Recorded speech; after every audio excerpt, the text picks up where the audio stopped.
Muy buenas noches, hermanos. Damos gracias al Señor que nos permita estar con ustedes en esta hermosa noche.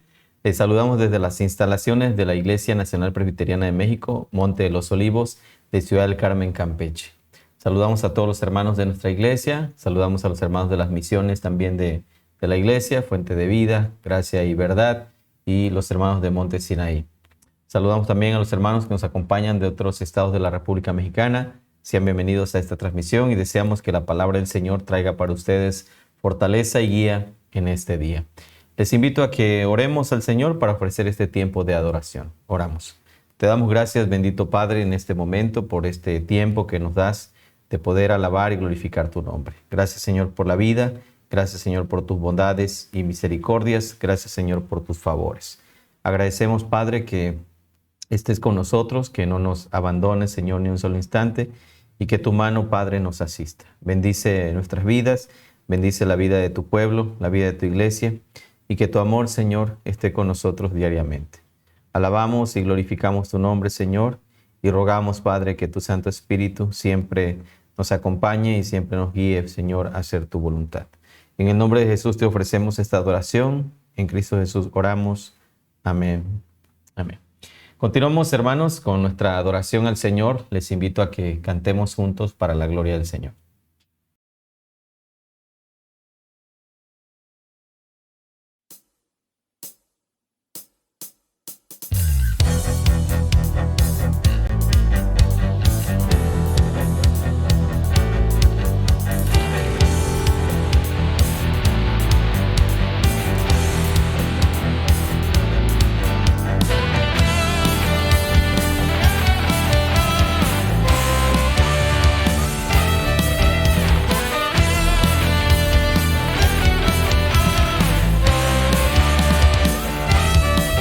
Mira cuán bueno y delicioso es. Oh, mira cuán bueno y delicioso es. Oh, mira cuán bueno y delicioso es habitar los hermanos juntos. Mira cuán bueno y delicioso es habitar los hermanos juntos.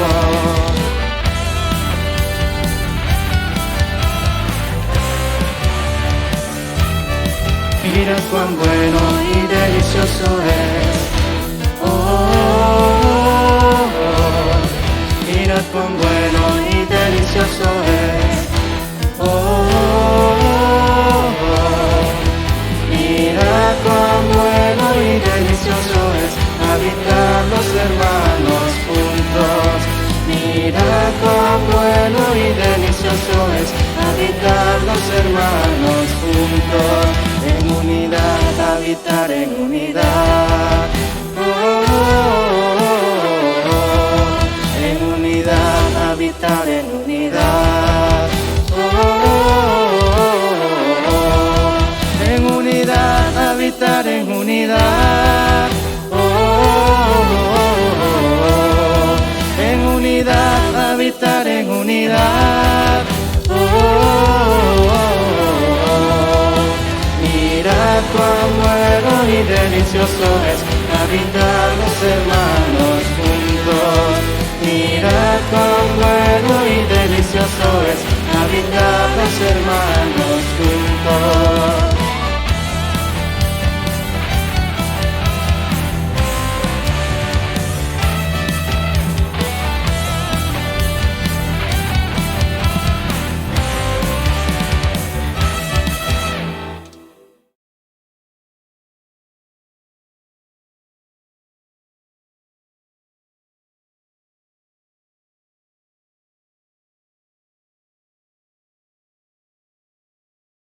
Lo hacemos ahora en el Salmo número 23. Vamos a buscar el Salmo número 23. Vamos a leer juntos, por favor, hermanos, la palabra del Señor.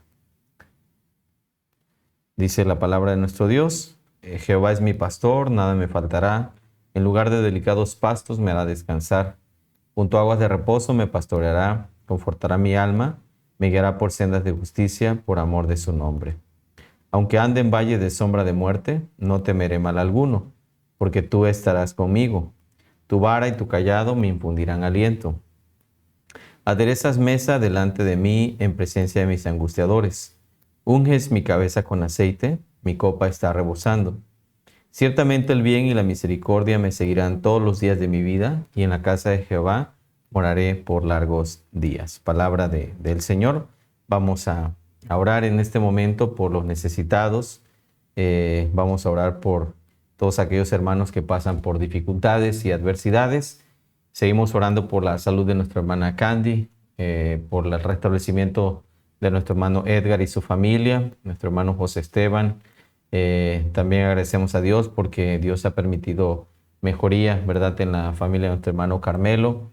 Seguimos rogando al Señor por el restablecimiento y pronta recuperación de nuestra hermana Raquel, de esta cirugía que se le ha practicado. Y pidamos al Señor fortaleza para todos mis hermanos. Seguimos orando por la familia Sánchez Cook, por la situación, ¿verdad?, que todos conocemos, esta separación temporal de nuestro hermano José. Y agradecemos a Dios también porque Él trae fortaleza y consuelo a nuestras vidas. Vamos a orar, hermanos. También recordemos a nuestra hermana Emma, ¿verdad?, y a su hija Rosario, que el Señor esté con ellas y que Dios les guarde y les bendiga. Oramos. Amado Señor, gracias te damos en este momento por la oportunidad que nos das de poder alabar y glorificar tu nombre.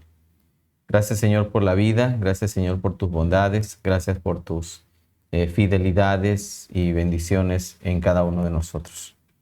Te pido, Señor, que permitas que podamos alabar y glorificar tu nombre siempre, que podamos servirte, Señor, y poder gozarnos, Señor, en tu amor. Fortalece, Señor, la vida de tu pueblo, pues tú eres Dios, fuerte, grande y temible. Guardas el pacto y las misericordias a los que te aman y guardan tus mandamientos. Oh bendito Padre, en esta hora pongo en tus manos la fortaleza espiritual y la consolación de la familia Sánchez Cook. Te pido, Señor, por nuestros hermanos, que tú les bendigas, que tú les ayudes. Permite, Señor, que siempre tu palabra les traiga fortaleza y bendición, Señor. Gracias porque tú eres bueno, porque para siempre, Señor, es tu misericordia. Y amado Padre, en este momento te pido por cada uno de ellos, de los miembros de esta familia, que tú, Señor, le des paz. Sabemos que este momento es un momento bastante difícil y duro para nuestros hermanos. Ruego que tú traigas bendición sobre ellos y les guíes y les bendigas en todo. Amado Padre, también en este momento te agradezco porque tú estás obrando en la vida de nuestros hermanos, en la salud de nuestro hermano Edgar, en su familia, en la salud de nuestro hermano José Esteban y su familia, en la salud de nuestro hermano Carmelo y su familia. Te agradecemos porque has sido bueno, Señor, y misericordioso con ellos. También, Padre, ruego por la salud de nuestra hermana Emma y nuestra hermana Rosario. Te pido, Señor, que tú restablezcas su salud y tengas misericordia. Así también te pido, Padre, porque tú sigas fortaleciendo a toda tu iglesia, a la familia de nuestro hermano Lázaro, Señor, esposo de nuestra hermana Ruth. Rogamos por toda su familia que están también contagiados de COVID. Te pedimos por nuestro hermano anciano Jaime, Señor, allá en Eselchacán. Te ruego por su vida. Guarda, Señor, su vida. Guarda a nuestro hermano y a su familia. Amado Padre, ruego por mis hermanos de la tercera edad de esta iglesia, por los jóvenes, por los niños, por los matrimonios que presentan problemas. También rogamos por la salud de Samuel, Señor, el hijo de nuestro hermano Daniel, nuestra hermana Esperanza. Te pido, Señor, por él y también por ellos, Padre, que tú los ayudes en su matrimonio, los bendigas y tú obres, Señor, en ellos y en los matrimonios de nuestra iglesia que enfrentan problemas también. Te ruego que tú los transformes con el poder de tu palabra. Gracias te damos porque para siempre, Señor, es tu misericordia y tu bondad es, Señor, infinita. Bendecimos tu nombre y rogamos que tú cuides de todos nosotros y guarde nuestra vida, Señor. Te pedimos por esta situación de pandemia que estamos enfrentando, que tú, Señor, seas quien termine, Señor, con esta situación. Permite que volvamos nuevamente a tu casa, Señor, a adorarte y glorificarte. Tú eres el único que puede cambiar la realidad, Señor, de este mundo. Alabamos y glorificamos tu santo nombre, Señor. Desde ahora y siempre en Cristo Jesús te alabamos. Amén. Amén. Continuamos alabando el nombre de nuestro Dios. Lo hacemos a través de un canto más.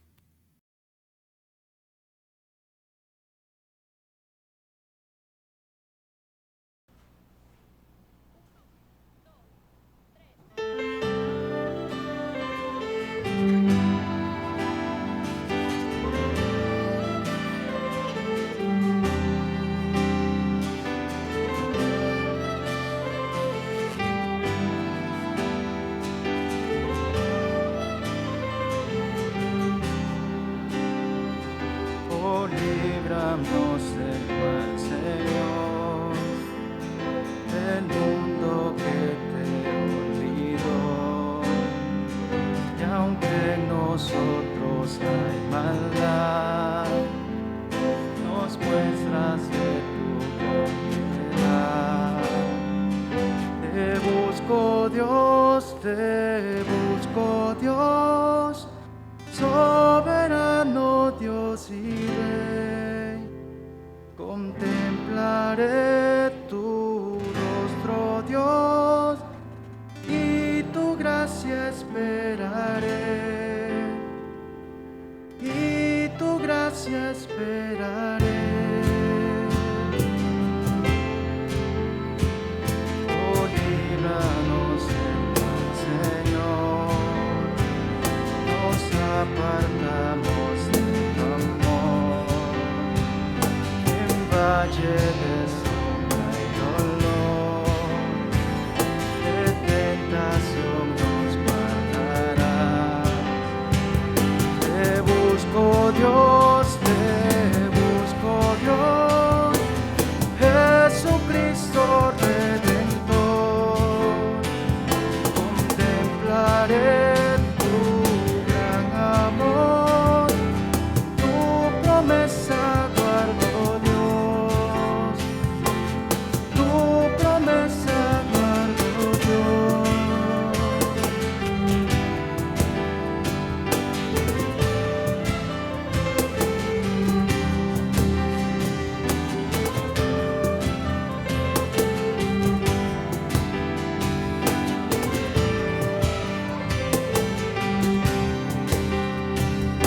Oh, líbranos del mal, Señor, el enemigo cerca está, de las garras de Satanás. Con tu poder nos guardarás. Te busco Dios, has vencido todo mal. Contemplaré tu gran amor, tu promesa guardo, Dios. Te busco Dios, has vencido todo mal. Contemplaré tu gran amor, tu promesa guardo, Dios.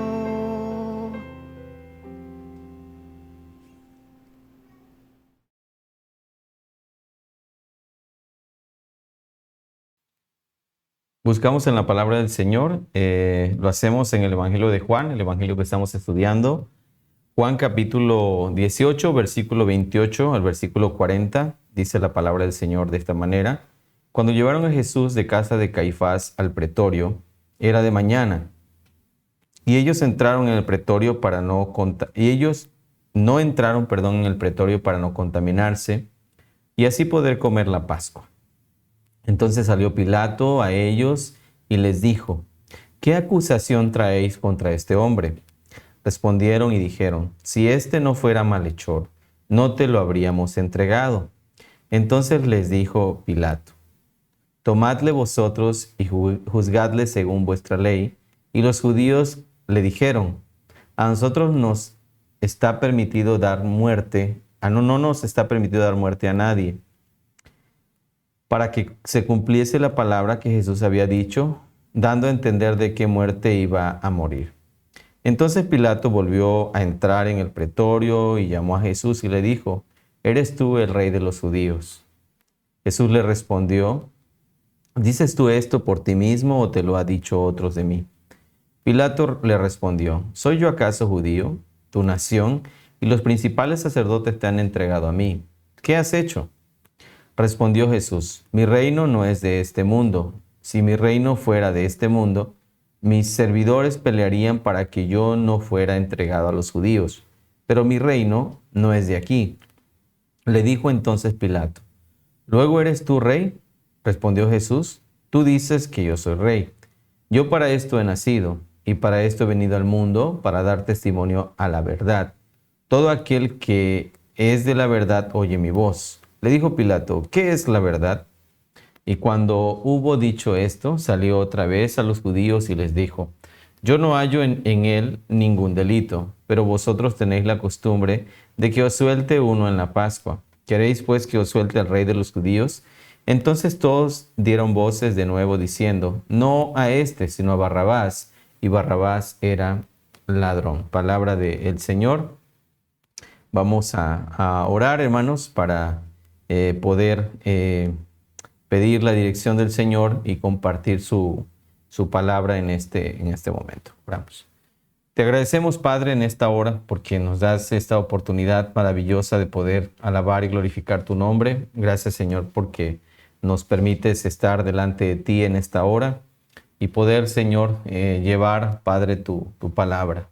Guíanos, Señor, en la exposición de tu palabra. Enséñanos a compartir tu palabra, Señor, con fidelidad, con autoridad, Señor, de tu Santo Espíritu. Te pido, Señor, que tú fortalezcas a todos mis hermanos y permite, Padre, que en este momento la palabra expuesta no vuelva vacía, sino que haga la obra para la cual tú la has enviado. En el nombre de Cristo Jesús, mi Señor, oramos. Amén. Amén. Bien, hermanos, estuvimos estudiando el miércoles pasado el caso, ¿verdad?, de los judíos en este mismo pasaje, y dijimos que íbamos a estudiar, ¿verdad?, no por secciones o por versículos, sino íbamos a ver, en este caso, ¿verdad?, a los personajes que son implicados o que están prácticamente en este relato histórico del Evangelio de Juan. Y estuvimos hablando acerca de los judíos, hablando de todo lo que ellos, por supuesto, hacían, de cómo actuaban, de qué pretendían, cómo eran también, ¿verdad?, incongruentes. Por una parte, ¿verdad?, no querían entrar en el pretorio para no contaminarse y poder comer la Pascua, pero en el mismo momento, ¿verdad?, estaban incitando a las personas, inclusive presionando a los gobernantes para que asesinaran a Jesús. Así que, por una parte, ellos ceremonialmente querían estar limpios, pero sus corazones estaban llenos de maldad.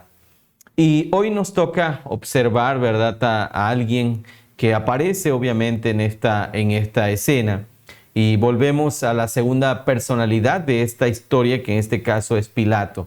Durante todo este juicio, su conducta es, por decirlo menos, ¿verdad?, incomprensible. Es decir, es incomprensible la manera que él quizá actúa.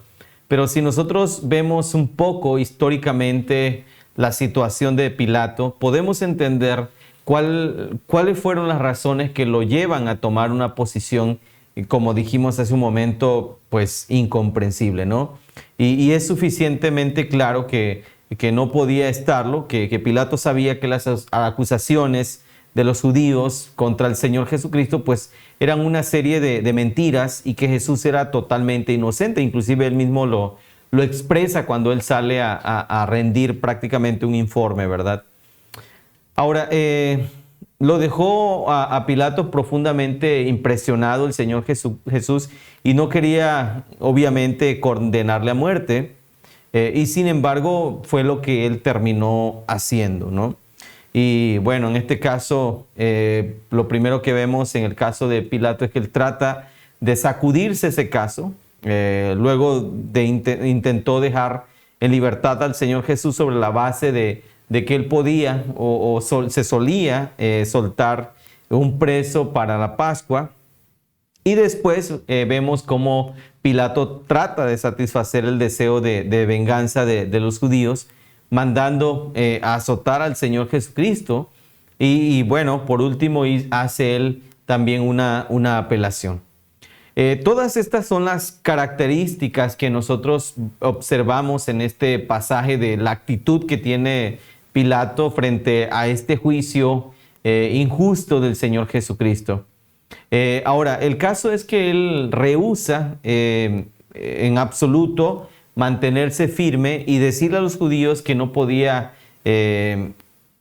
hacer, ¿verdad?, o actuar accediendo a esas maquinaciones de asesinato, ¿verdad? Ahora, no podemos entender la actitud de Pilato si no conocemos un poco de la historia, ¿verdad?, de qué es lo que sucede detrás prácticamente, en este caso de Pilato, para poder comprender por qué él al final termina haciendo lo que inclusive él mismo a un principio no estaba convencido de hacer, estaba convencido básicamente de lo contrario, ¿no? Ahora, para entender el papel de Pilato en este drama tendremos que retroceder considerablemente en el tiempo. Y para empezar, ¿qué pintaba un gobernador romano en Judea, ¿no? En el año 4, antes del Señor Jesucristo, muere Herodes el Grande, que había reinado sobre toda Palestina. Y a pesar de sus faltas, ¿verdad? De sus muchas faltas, fue en muchos sentidos, desde la perspectiva de los historiadores, un buen rey y consiguió llevarse bien con los romanos. Era políticamente correcto, ¿no? Como se maneja en el argot político. En su testamento, Herodes divide su reino en 3 de sus hijos, ¿no? Dejando a Herodes Antipas, él le dejó Galilea y Perea. A Felipe, Batanea, Auranitis, y Traconitis, las salvajes y casi despobladas regiones del nordeste. Y a Arquelao, que entonces tenía unos 18 años aproximadamente, le dejó Idumea, Judea y Samaria.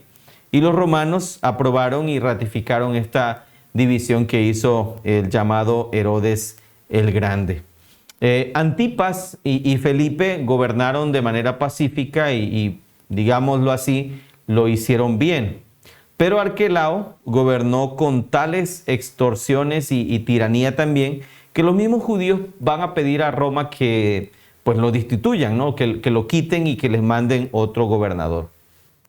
Lo más probable es que esperaran que se los incorporara o que se les adhiriera prácticamente a la provincia de Siria. Y si hubiera sido así, la provincia era tan extensa que se les había permitido seguir más o menos como estaban hasta ese momento, ¿no? Ahora, todas las provincias romanas se dividían pues prácticamente en 2 clases. Por una parte, las que querían tropas o las que requerían más bien tropas estacionadas o que estaban bajo el control del emperador, y eran provincias que se conocían como provincias imperiales. Y las que en realidad no requerían tropas, que eran pues colonias pacíficas y fáciles de gobernar y que dependían directamente del Senado, y esas eran conocidas como provincias senatoriales, ¿no? Esa era la manera en cómo se dividía de manera gubernamental. En los lugares donde eran un poco conflictivos, ¿verdad? Pues estaba ahí bajo el emperador, o eran colonias imperiales donde estaba el ejército romano allí. Y las pacíficas, que eran prácticamente, estaban bajo el gobierno o la autoridad del Senado, que eran provincias senatoriales. Palestina, por supuesto, ¿verdad? Era una tierra conflictiva. Necesitaba la presencia de tropas romanas y por lo tanto estaba bajo el control directo entonces del emperador. Y las provincias realmente grandes eran gobernadas por un procónsul o un legado, como en el caso, por ejemplo, de Siria. Y las más pequeñas o consideradas como de segunda clase las gobernaba lo que se conocía en ese tiempo como un procurador, que tenía a su cargo la administración militar y judicial también de la provincia. Él iba a visitar todos los lugares, escuchaba todos los casos y las quejas y trataba de resolverlas. También supervisaba el cobro de impuestos y no tenía autoridad para él aumentarlos, ¿no? Cobraba del tesorero y tenía estrictamente prohibido aceptar, ya fueran regalos o sobornos, y si se extendía en el cumplimiento, excedía más bien el cumplimiento de su deber, pues los habitantes de la provincia podían reportarlo, informar al emperador y era removido. En este caso fue un procurador el que nombró a Augusto para que llevara los asuntos de Palestina. Y el primero se instaló en el año 6 después de Cristo, y Pilato fue instalado en el año 26 después de Cristo y siguió en el puesto hasta el año 35 después del Señor Jesucristo. Palestina entonces era una provincia, ¿verdad? Conflictiva, que requería mano firme, y no solamente firme, sino sabia también. Ahora, no conocemos la historia anterior de Pilato, pero suponemos que tendría una reputación de ser buen administrador para ser elegido por la posición de ponerlo como responsable en Palestina, una comunidad bastante compleja.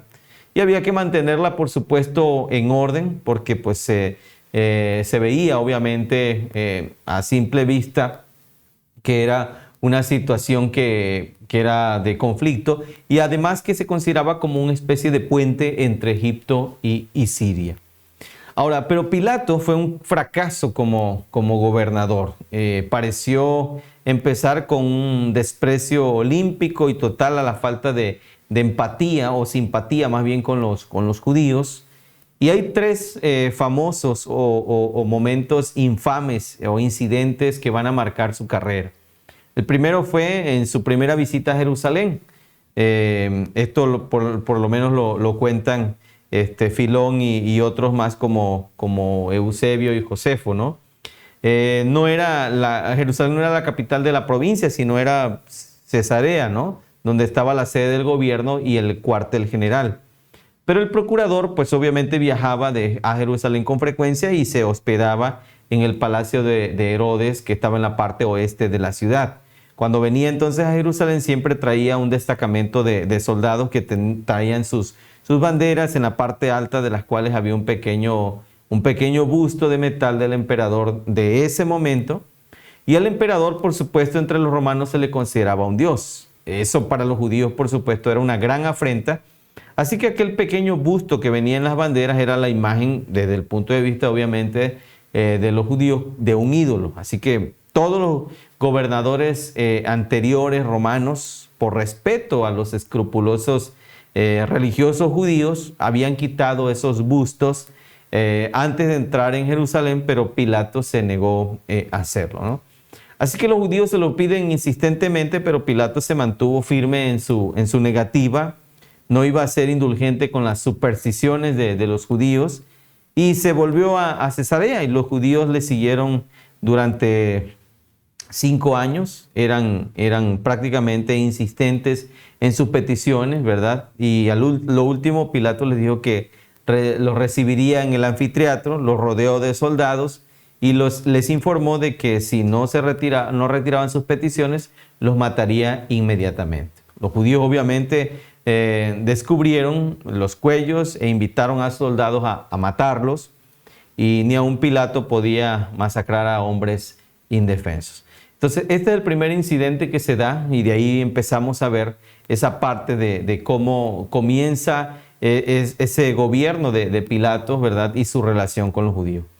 El segundo incidente fue el servicio de agua, que era insuficiente en Jerusalén, y Pilato decidió construir un nuevo acueducto. ¿Pero de dónde iba a sacar dinero? Bueno, se cuenta o se narra que saqueó el tesoro del templo, que era riquísimo. Entonces él utiliza los recursos del templo de Jerusalén para construir un acueducto. Entonces esto obviamente, ¿verdad? Por supuesto, significaba algo verdaderamente ofensivo para los judíos, ya que estos tesoros o estos bienes solamente tenían el objetivo para fines sagrados, ¿no? Y el acueducto era obviamente de primera necesidad, y se trataba de un proyecto grande y digno. El servicio de agua mejoraría considerablemente, e incluso en el funcionamiento del templo, ¿verdad? Pero el pueblo se lo tomó a mal, y hubo levantamientos en todas las calles, y Pilato hizo que sus soldados se mezclaran entre la multitud vestidos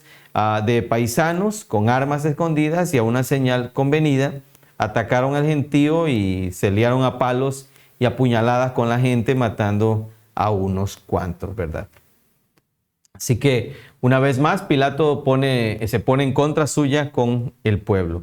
Y el tercer episodio resultó peor que los anteriores, como ya vimos, ¿no? Cuando estaba en Jerusalén, se aloja en el antiguo palacio de Herodes, mandó hacer algunos escudos con el nombre del emperador Tiberio, que eran los que se llamaban escudos votivos, es decir, dedicados a la memoria y al honor del emperador.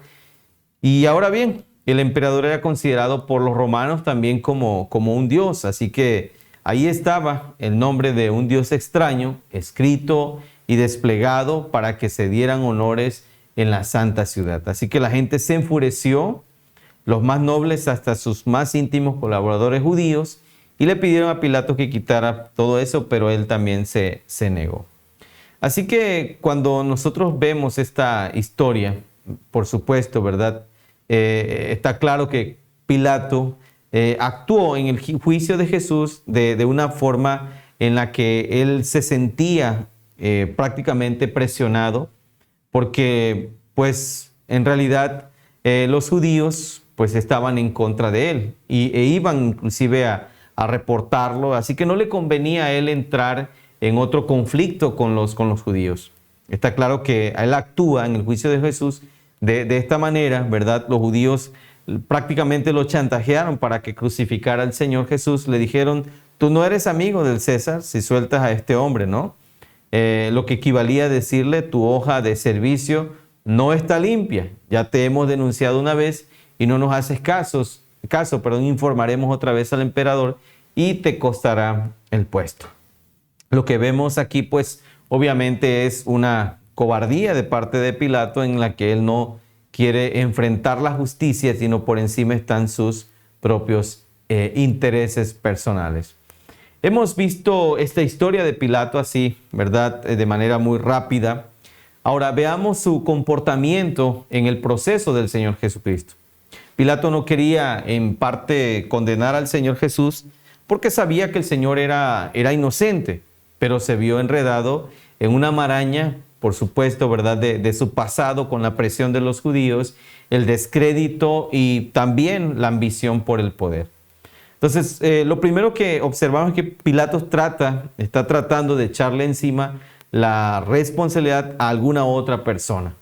Esto comúnmente pasa en un corazón que tiene temor del hombre. Nos cuesta mucho trabajo tomar decisiones. En muchas ocasiones, a veces nos cuesta trabajo tomar decisiones difíciles porque tenemos miedo a qué es o cómo va a reaccionar la gente, ¿verdad? Si nosotros actuamos de esta o de otra manera.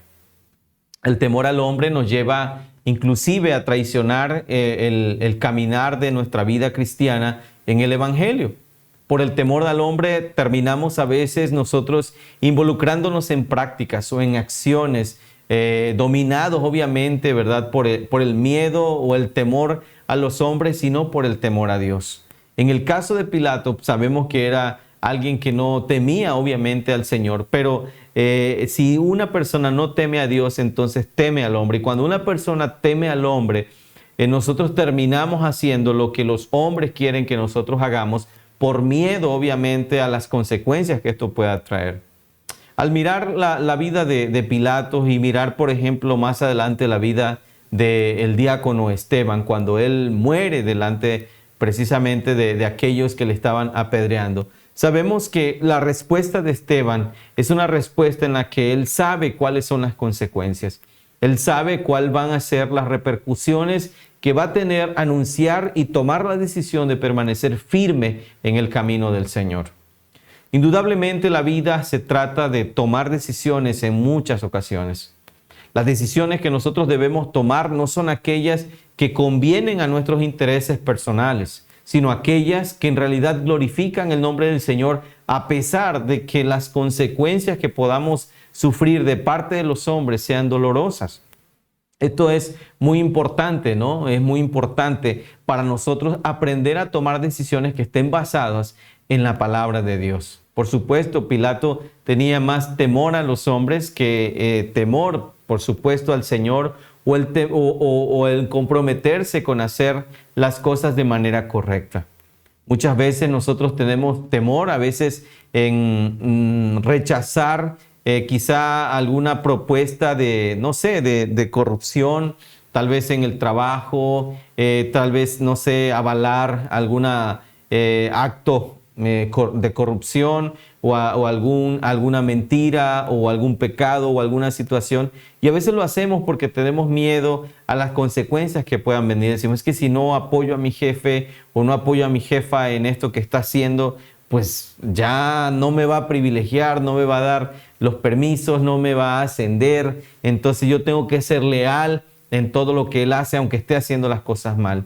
Y a veces pensamos que nuestro trabajo depende de ese patrón, y si nosotros quedamos bien con ese patrón y si nosotros hacemos las cosas y avalamos su mala conducta, pues nos va a ir bien, ¿verdad? Porque creemos que Él es el que nos ha dado el trabajo, o creemos que esa persona es la que nos provee de lo que nosotros tenemos. Y eso realmente es lo que pasa aquí en este caso con Pilato. Él está pensando que si en algún momento él no toma esa decisión, o que si toma la decisión contraria a lo que los judíos pensaban, pues hasta ahí va a llegar su carrera política y sus aspiraciones de crecimiento, ¿verdad?, en el gobierno romano. Ahora, nosotros como cristianos somos llamados todo el tiempo a tomar decisiones. Decisiones que, como decía hace un momento, tienen que estar fundamentadas en la palabra de Dios. Decisiones en las que nosotros tenemos que procurar que principalmente esas decisiones sean para la gloria de nuestro Dios. Así que si tú estás a punto de tomar una decisión en tu vida, recuerda lo más importante. Primero, analiza si lo que estás decidiendo en realidad es lo que Dios quiere, ¿sí? Ahora, no podemos interpretar lo que Dios quiere como lo que a mí me parece que está bien. Lo que Dios quiere, Él lo ha expresado en la voluntad de mandamientos en su palabra. Entonces, en este sentido, tenemos que pensar qué es realmente lo que Dios quiere que yo haga, o terminaré haciendo lo que yo creo que me hará feliz o lo que me traerá mayores beneficios, o haré lo que Dios quiere que yo haga para glorificar su nombre a pesar de que pueda enfrentar consecuencias o pueda enfrentar dolor y persecución. ¿Cuál es la decisión que nosotros vamos a tomar en ese respecto a las acciones o decisiones que tomamos en la vida? Entonces, Pilato trata de echarle encima la responsabilidad a alguna otra persona, ¿sí? A alguna otra persona. Hay muchas personas, les cuesta mucho trabajo tomar decisiones. Y a veces nos cuesta trabajo tomar decisiones porque no queremos asumir responsabilidades. En ocasiones tenemos decisiones que tomar y no las tomamos. Esperamos que otros lo hagan, ¿verdad?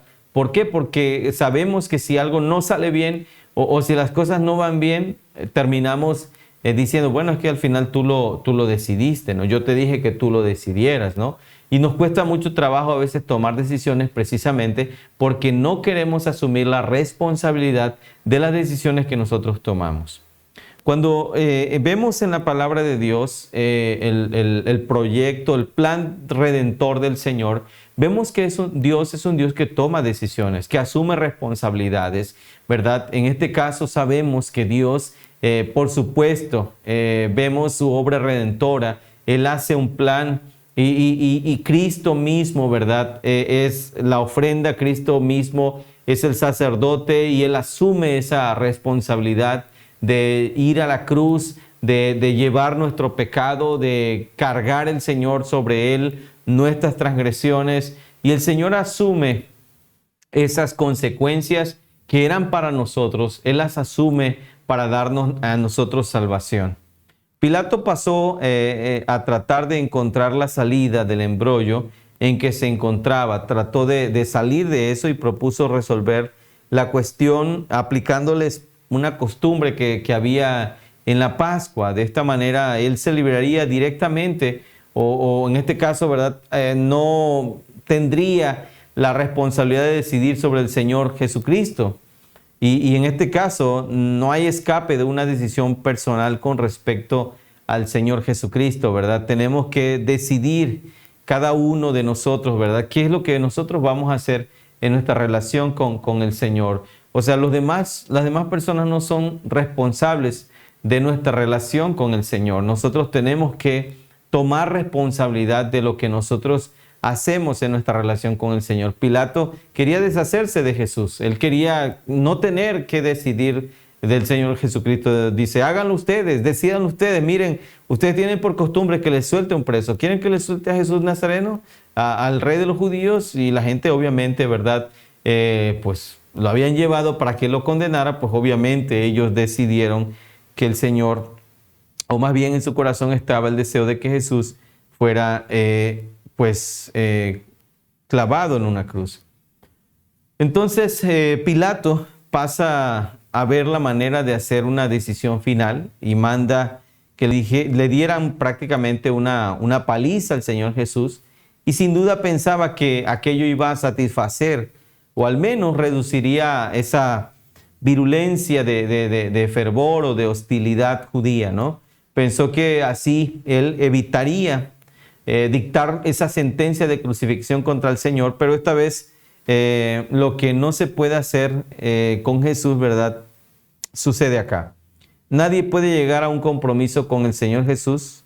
No se puede servir a dos señores: o estamos por Jesús o estamos contra Él. Entonces, la actitud que tomó Pilato fue estar contra el Señor Jesús. No estaba en cierta manera de parte del Señor. Él sabía que el Señor era inocente y tomó, ¿verdad?, una decisión totalmente contraria contra el Señor Jesucristo.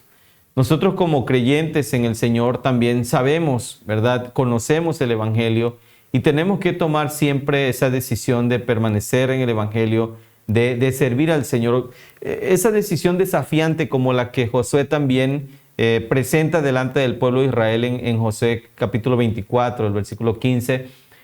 Josué realmente desafía al pueblo: si mal os parece servir a Jehová, sirvan a los dioses de los amorreos, ¿verdad?, en cuya tierra habitáis, del otro lado del Jordán, donde estuvieron vuestros padres, pero yo y mi casa serviremos al Señor. Entonces, si les parece mal servir al Señor, sirvan. O sea, si van a perderse, piérdanse prácticamente, es lo que Josué les está diciendo, pero yo y mi casa vamos a servir al Señor. Entonces, en realidad, ese desafío es el que Dios nos lanza en este momento. Dios nos pone ese desafío en nuestra vida. Hemos de seguir al Señor, ¿verdad?, o no hemos de seguirlo. No podemos tener esa indecisión en nuestra vida en comprometernos o no comprometernos con el Señor, en abandonar o no abandonar nuestro pecado. Pilato es un hombre completamente indeciso, que él no quiere tomar decisiones, no le gusta tomar decisiones. Los cristianos somos llamados a tomar decisiones todo el tiempo. Y las decisiones importantes en nuestra vida son entre decidir orar o ver la televisión, entre leer la palabra o pasárnosla en el teléfono móvil, entre esforzarnos para buscar al Señor de mañana o seguir dormidos, entre permanecer en una actitud pecaminosa o abandonar nuestro pecado y consagrar nuestra vida al Señor. Todo el tiempo nosotros estamos tomando decisiones en nuestra vida espiritual. Entonces no podemos ser como Pilatos, ¿verdad?, echando las responsabilidades a los demás, decir: bueno, es que yo no me levanté a orar porque no me levantaste, no fui al culto porque no pusiste la alarma, o no vi el culto, no estuve en el culto porque pues aquí había ruido. No podemos nosotros seguir siendo irresponsables. Tenemos que tomar decisiones concretas, ¿verdad? Tenemos que abandonar el pecado, o no podemos seguir diciendo: pues que no, yo sigo haciendo esto porque esta persona me incita a hacerlo, ¿no? O porque fulano me provoca a hacerlo. No, no podemos actuar de esa manera. Tenemos que tener firmeza en la toma de decisiones respecto a nuestra relación con el Señor. Y bueno, por último, Pilato reconoció su derrota, entrega al Señor Jesucristo a voluntad de la chusma, de aquellos que estaban ahí, porque no tuvo el valor para tomar una decisión justa y asumir su responsabilidad. Hermanos, como cristianos, somos llamados a tomar decisiones todo el tiempo, pero nuestras decisiones tienen que estar basadas no en lo que yo creo, en lo que yo pienso que será lo mejor para mí, sino en lo que glorifica al Señor. Si tú estás en tu mente, en tu pensamiento, si hay algo en ti que te está robando la paz y tú consideras que debes tomar una decisión, lo primero que tienes que hacer es orar, buscar la guía del Señor, aferrarte al Señor.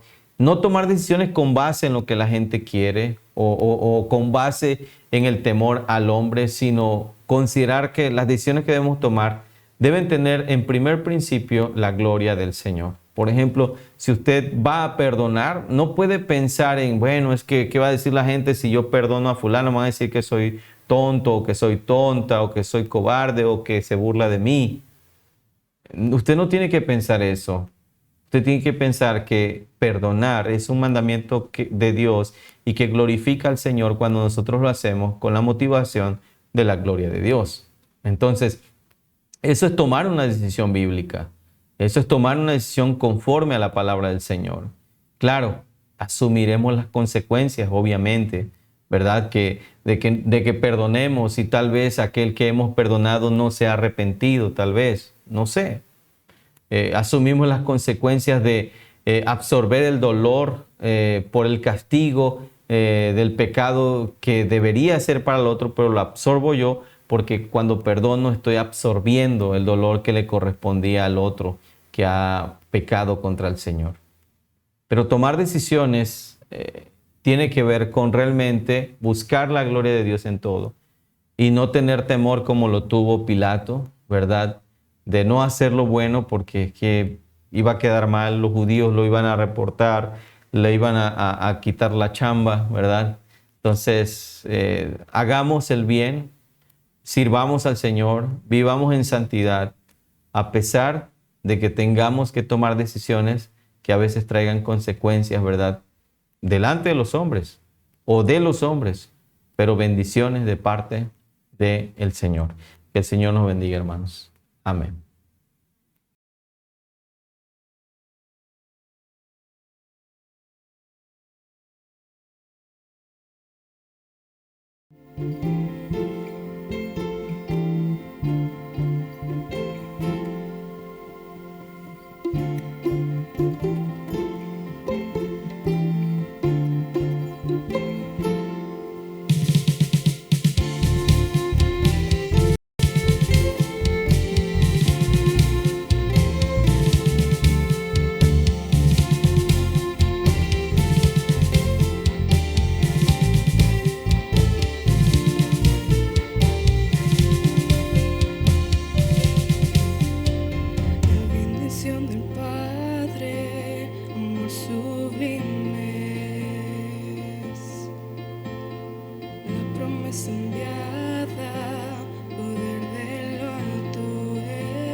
Espíritu Santo, brilla en mí, dale aliento a mi corazón que cansado está.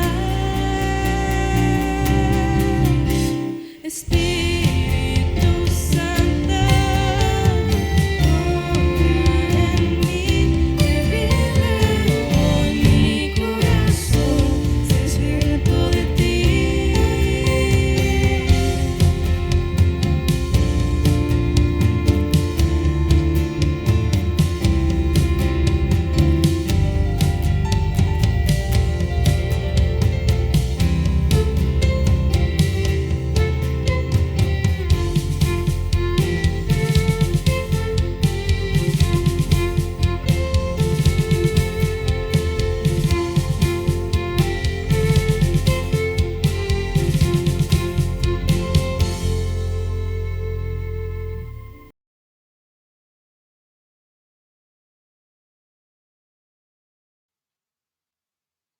Agradecemos al Señor por su palabra. Vamos a orar.